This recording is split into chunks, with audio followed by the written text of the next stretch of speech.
Well guys, welcome back to the Off-Grid Tiny House. And I'm at the roof line, as you can see.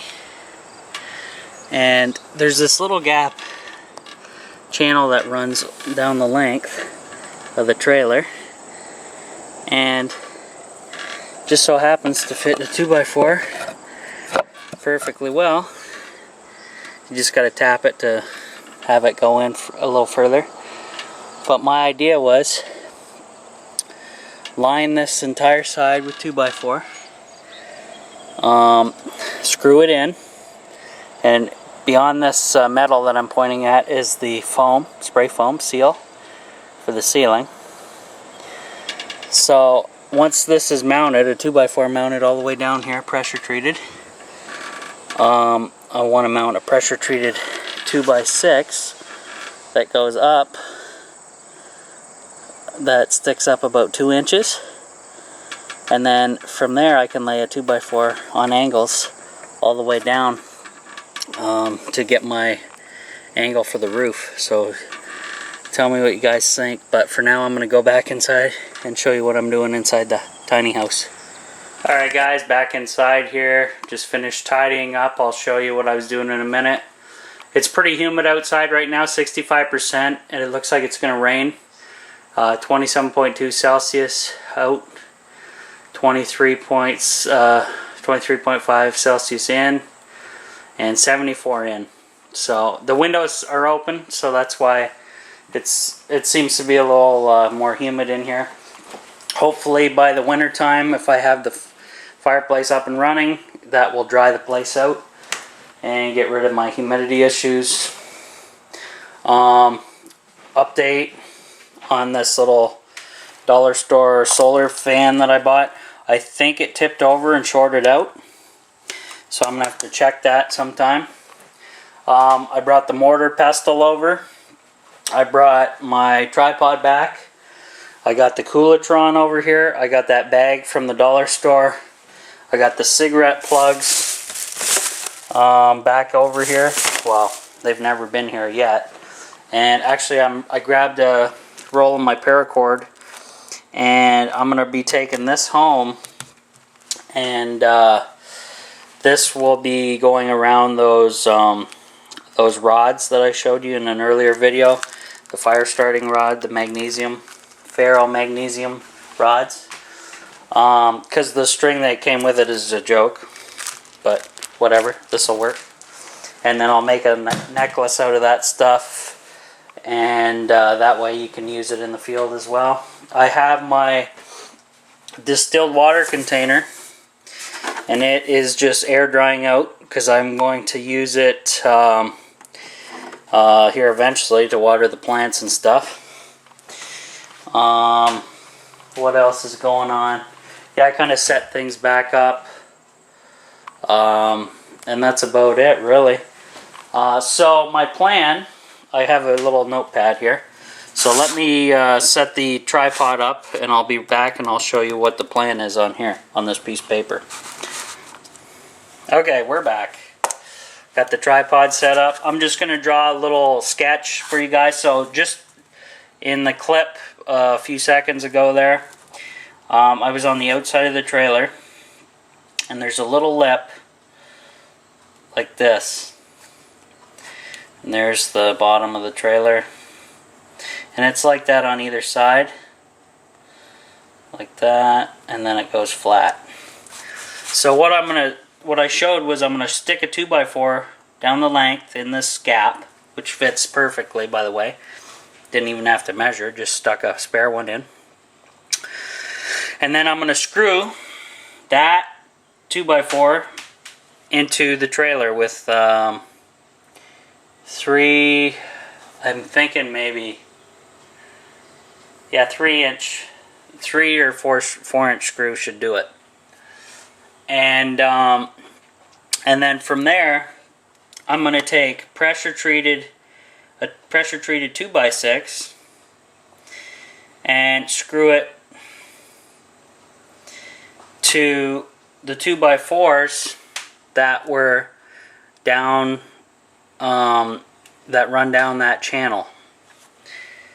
And that should give me, depending on how tall I raise the 2x6, that should give me enough length to then, let me turn it this way and then I'll turn it back. It's going to be a steep angle. So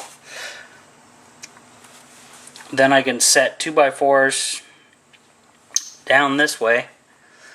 The drawing's not the best because this side was higher than this side when I drew this, but I'm not using a ruler, so you guys get the picture.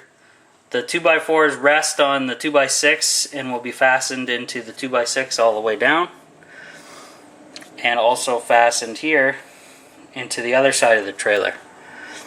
And then in the remaining section, once there's 2x4s running all the way down, I will roll out reflective foil down below the 2x4s, the sparkly stuff, and that will help with the heat from the sun, radiant heat barrier.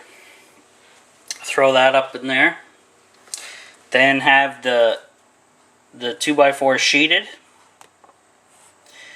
with plywood, and then have it, I will either tar paper it or ice and water shield the entire thing, and which I'll probably just ice and water shield the entire thing. And then after that, I'm going to put either aluminum flashing or corrugated metal and screw that down, and that will be the finished roof. So the only thing with that is, if it's the corrugated metal, I want to paint it white to reflect a lot of the heat away. Also, if it's aluminum flashing, I want it to be white as well. Now the aluminum flashing is a lot easier to work with, I believe. I just have to get the length of the trailer measurements right with a little bit of overhang. And then also when I do the edge here, where the metal would go over this edge, I'm going to have to, it would be easier to do with flashing, but I guess if I use corrugated, I could use flashing as well, just to get me down here. And then that way, we should be good. But you guys tell me what you think. I'm going to be working on this. I think it's going to work out. I want to get this done before winter. Hopefully. It is August now, so August, September, October, November, I think I have enough time. May need some help on this one, but this is kind of I'm kind of using what everybody's idea was. High-Tech suggested posts. He suggested the trailers here, fence posts, carriage bolted in through the trailer, and then similar. But he also suggested doing both sides, and that way you could pool the water in between the roof and have a drain into the... So this is kind of a hybrid of the both ideas. So we're gonna try this, see how we make out, and hopefully you guys approve or disapprove or comment. Not a lot of people responded to my help video where I was asking ideas for this, so I had limited comments to go by. So this is what I come up with, and I think it's gonna work. And that way it eliminates me drilling straight down holes into the trailer, into the roof. That way all the holes that will be screwed into the trailer will be on the sides. And then easier to seal if there is a leak, which I hope there never will be. And I'll show you on the tripod here. So basically, here's the header, and the screws will probably end up being in this foam somewhere. But remember, when they go through the metal, there's it's only the foam above here. That's all metal. If you go back in my really early videos, you can see that was just a metal, basically a folded over metal cap top roof. So you'll get an idea what I'm talking about if you want to go check that out. But for now, that's what's going on in here. Oh, I also set the Aqua Cube back up. I gave it a little charge up at the house, but it didn't really need it because it said it was still at full. Bonus. Yeah, everything's pretty good in here so far. I haven't even worked on the gas yet. I want to get this roof thing done. I can do the gas even in the wintertime. It's not a big deal. But yeah. So I brought a bunch of stuff over. Was messing around the roof to try and figure out what was next for the off-grid tiny house. And so far so good, I'm guessing. So yeah. That's about it for now, guys. It's getting warmer out. It's not too bad in here though. See, it's just about 30 out and it's only 24 inside, but I do have that 77% humidity, so eventually we'll figure out how to deal with that. But I'm hopefully, once the fireplace is up and running for winter, it'll dry all the building materials out and just suck the moisture right out of everything, and that should really help.